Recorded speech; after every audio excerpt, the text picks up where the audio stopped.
3단계 성공할 수밖에 없는 해결법. 2단계까지의 과정을 통해서 아마 당신은 성공할 수밖에 없는 물건을 얻게 되었을 겁니다. 그런데 물건을 얻고 나면 아마 대부분 두 가지 문제를 겪게 될 겁니다. 하나는 작은 계획으로 이 물건을 사기 위해 필요한 돈을 어떻게 마련할지를 고민하게 되고, 다른 하나는 법적 문제로 이 물건을 완전히 내 것으로 만들기 위해 명도, 계약, 등기 이전 등 각종 법적인 절차를 해결해야 하죠. 이러한 문제를 해결해야만 비로소 진짜 당신의 물건이 됩니다. 그리고 이 3단계의 두 가지 문제가 대부분의 사람들이 상가 투자를 무섭고 어렵다고 착각하는 원인이 되는 단계입니다. 대부분의 사람들은 상가 투자를 돈이 많이 들어가는 투자, 법적인 절차 등이 어려운 투자라고 착각을 하고 있죠.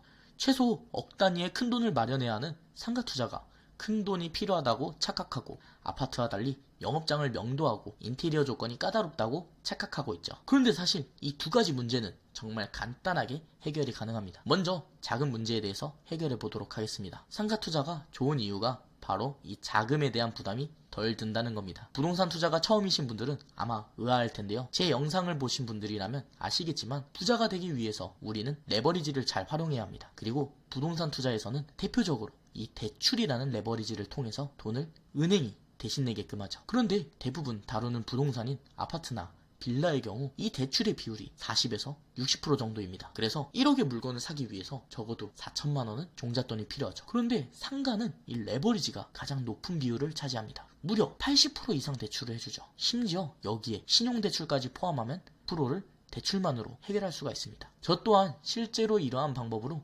영원으로 투자를 해왔었고요. 다음, 법적인 문제 또한 간단하게 해결이 됩니다. 부동산 투자를 하는 데 있어서 경매와 공매를 어려워하는 가장 큰 이유가 바로 이 명도일 겁니다. 그런데 이 명도라는 게 사실 정말 간단합니다. 명도라는 건 쉽게 말해서 해당 물건에 있는 이전 임차인을 내쫓는 건데요. 이 과정에서 뉴스에서 험악한 내용을 다루다 보니 많은 사람들이 착각하고 이 명도가 무섭고 어렵다고 생각을 하고 있는 겁니다. 사실 명도는 정말 간단합니다. 애초에 우리는 1, 2단계를 통해서 좋은 물건을 낙찰받았을 겁니다. 즉, 법적인 문제가 없는, 권리상 문제가 없는 물건을 낙찰받았다는 것이죠. 그런 상황에 점유를 주장하는 임차인은 불법 점유자입니다. 다시 말해서 권리상 인도명령 대상으로 버틸수록 불리한 사람이라는 것이죠.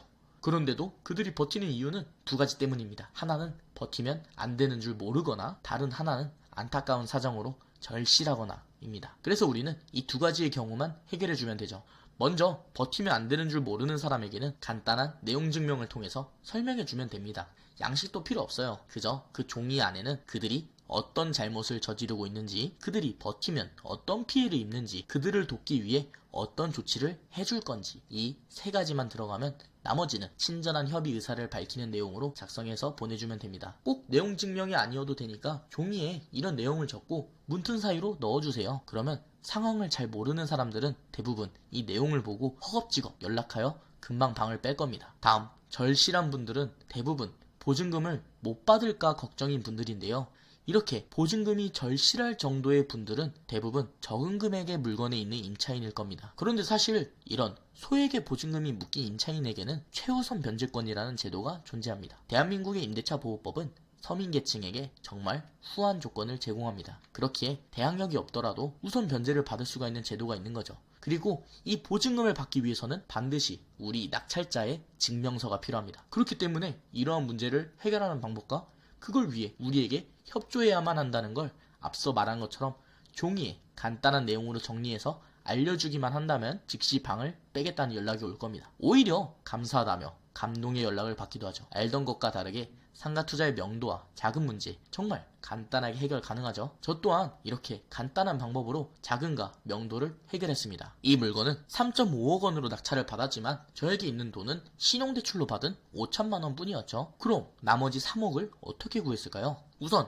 경매와 공매의 경우 경락장금 대출이라는 상품이 존재해서 상가는 무려 80% 이상의 대출을 제공해준다고 했습니다. 그리고 저는 워낙 가치에 비해 싸게 낙찰받았기 때문에 은행에서도 VVIP였죠. 방문한 은행에서 지점장이 직접 나와서 따로 방에서 친절한 서비스를 받으며 상담을 진행했습니다. 그리고 두 가지 특별한 제안도 해줬죠. 3%대의 금리로 85%의 한도를 받을지 2%대의 금리로 80%의 한도를 받을지 말이에요. 즉 엄청난 할인 상품을 제공한 것으로 3억을 받고 3%대 금리를 할지 2.8억을 받고 2%대 금리를 할지 고를 수가 있었습니다. 당시 금리가 4%대였던 걸 생각하면 엄청날 수밖에 없는 조건이었죠.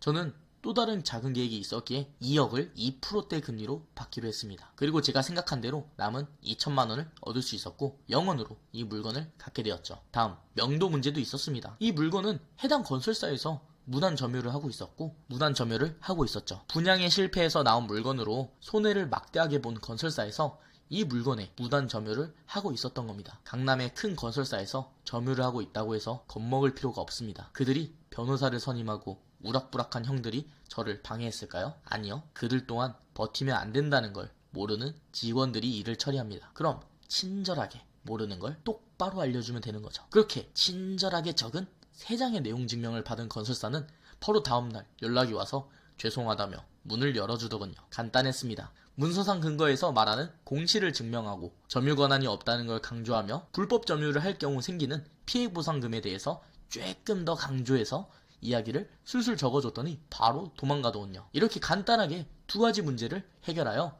완전히 저의 물건으로 이 엄청난 상가를 얻을 수가 있었죠. 그렇다면 대출 2.8억 외에 남은 2천만 원과 2%대이기는 해도 결코 쉽지 않은 이 대출 이자를 어떻게 해결했을까요? 그 방법에 대해서는 다음 4단계에서 등장합니다.